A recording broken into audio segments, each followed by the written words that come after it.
Selamat pagi anak-anak Bapak yang Bapak sayangi dan Bapak banggakan. Oke, sudah tidak terasa bagi kalian semua sudah menaiki kelas tahap akhir, yaitu kelas 12. Oke, nah sebelumnya di kelas 10 dan kelas 11 Bapak tidak masuk di kelas kalian. Maka izinkan Bapak untuk memperkenalkan diri Bapak terhadap anak-anak Bapak semua ini.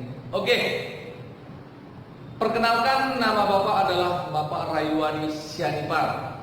Kalian bisa memanggil dengan sopan yaitu Pak Sianipar atau Pak Adi. Oke. Nah, di kelas kalian ini, kelas 12 IPS, Bapak akan mengajarkan yang namanya matematika wajib. Oke. Wajib berarti kalian harus mengetahui matematika. Oke. Nah, di kelas 12 ini bab yang pertama yang harus kita selesaikan yaitu mengenai dimensi 3 atau lebih sering dikenal yaitu geometri bidang ruang. Bidang ruang berarti yang memiliki isi. Misalnya apa Pak? Oke, misalnya yang pertama adalah kubus.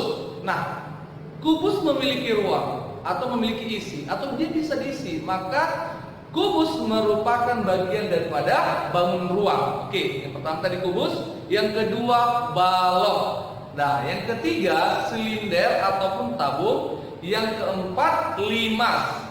Yang kelima prisma, bisa prisma tegak segi 4, prisma tegak segi 5, prisma tegak segi 3, dan yang terakhir adalah bola. Nah, untuk itu materi pada dimensi 3 ini yang harus kita bahas yaitu kita lihat peta konsepnya. Yang pertama adalah jarak titik ke titik atau sering dikenal jarak antara dua titik. Oke. Yang kedua adalah jarak titik ke garis. Nah, yang ketiga adalah jarak titik ke bidang. Oke. Yang pertama Bapak kasih pengertian jarak antara titik ke titik atau jarak antara dua titik. Oke, kalaulah kita misalkan di sini ada sebuah titik. Oke, ini sebuah titik dan di sini titik. Ini kita misalkan titik A dan ini titik B. Maka jarak antara titik A dan titik B adalah penggabungan sebuah garis. Oke, yang ditarik dari titik A menuju ke titik B. Nah, inilah jaraknya. Oke. Yang kedua, jarak antara titik ke sebuah garis. Oke. Kalau yang kedua ini jarak antara titik ke sebuah garis, kita misalkan seperti ini dia. Yang keduanya, oke, ada sebuah titik. Ini kita misalkan ini adalah titik P. Nah, dan ada sebuah garis. Kita misalkan ini sebuah garis. Oke, ini kita misalkan garis R. Maka jarak antara titik P ke garis R kita tarik tegak lurus. Maka dia harus jarak terdekat dan yang pastinya dia harus tegak lurus. Maka kita tarik di sini, dia harus sudah lurus. Nah, ini dia. Maka ini kita ambil misalnya P aksen. Oke, maka jarak titik P ke garis R disebutlah jarak P aksen. Oke, ini dia ya. Nah, yang ketiga ini jarak titik ke bidang atau jarak antara titik ke bidang. Sama seperti yang nomor 2, kita ambil yang ketiga ini seperti ini dia. Oke. Ada sebuah titik. Ini kita misalkan lagi adalah titik P dan sebuah bidang. Oke, dan sebuah bidang kita misalkan ini bidangnya. Oke. Ini kita misalkan bidang A, B, C, D. Nah, sama kita hubungkan titiknya ini terhadap bidangnya, yaitu hasil proyeksinya. Ini hasil proyeksi kita tarik. Oke, ini dia. tepat pada bidangnya, atau dia ini kita tarik di sini dia tegak lurus. Oke, supaya tegak lurus ini kita tarik di sini titik P. Oke, kita tarik. Nah, ini dia.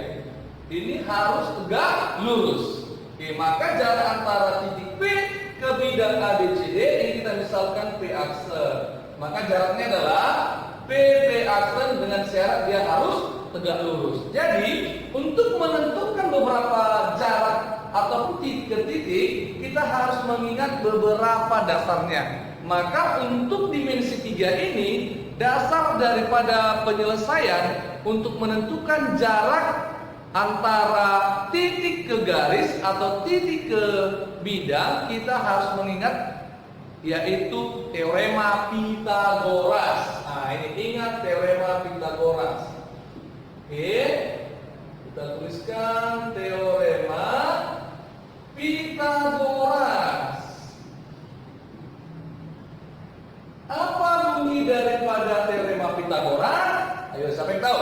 Nah, teorema Pitagoras berarti dia tidak lepas dengan segitiga siku-siku. Oke, Bapak gambarkan di sini ada sebuah segitiga siku-siku. Ini, misalkan ini segitiga siku-siku dengan titiknya adalah titik A, B, C. Oke, ini terserah ya. A, B, C boleh, atau sini A, sini B, sini C.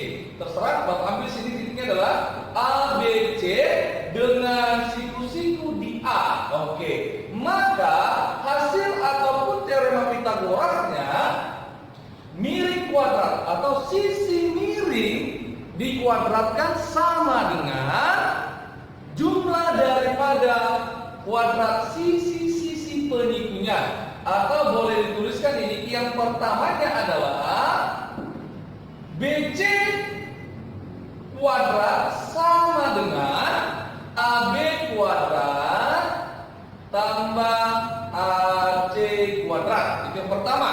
Nah, yang kedua adalah untuk menentukan sisi AB, maka AB kuadrat sama dengan BC kuadrat dikurang AC kuadrat. Nah, itu dia yang kedua. Yang ketiga, untuk menentukan sisi AC, maka AC sama dengan, atau dikuadratkan dulu ya, AC kuadrat sama dengan BC kuadrat dikurang AB kuadrat. Nah, ini dia. Atau boleh dituliskan ini BC sama dengan akar dari ya, boleh. Nah, inilah rumus dasar daripada pengerjaan dimensi 3. Dan yang satu lagi dengan bantuan segitiganya. Karena ini segitiga, maka kita ingat juga rumus daripada luas segitiga. Yaitu apa luas segitiga? Setengah alas dikali tinggi. Oke, pintar. Kita tuliskan di sini yang keempat, luas segitiga sama dengan setengah alas kali tinggi. Oke, itu dia. Nah, inilah dasar daripada pengerjaan untuk materi dimensi 3. Oke, topiknya pada bab ini hanya 3 saja. Yang pertama jarak antara dua titik, yang kedua adalah jarak antara titik ke garis, dan yang ketiga adalah jarak antara titik ke bidang. Nah, gimana misalnya Pak? Nah, misalnya kita ambil bangun ruangnya adalah balok. Oke, balok kita misalkan ya.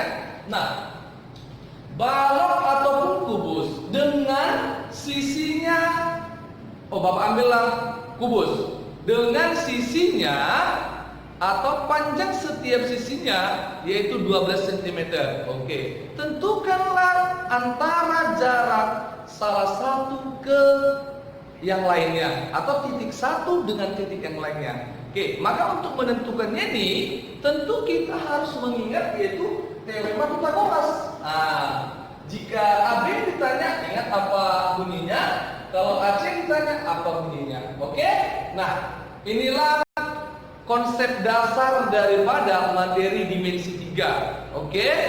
Di pertemuan selanjutnya kita akan mengambil beberapa contoh untuk jarak antara titik ke titik, jarak titik ke garis, dan jarak antara titik ke bidang. Oke? Maka dari itu tugas anak-anak Bapak semua, coba kalian tuliskan rumus-rumus dasar daripada bangun ruangnya. Bola misalnya, bola apa volumenya, kubus apa volumenya, dan apa luas permukaannya. Oke, itu saja tugasnya.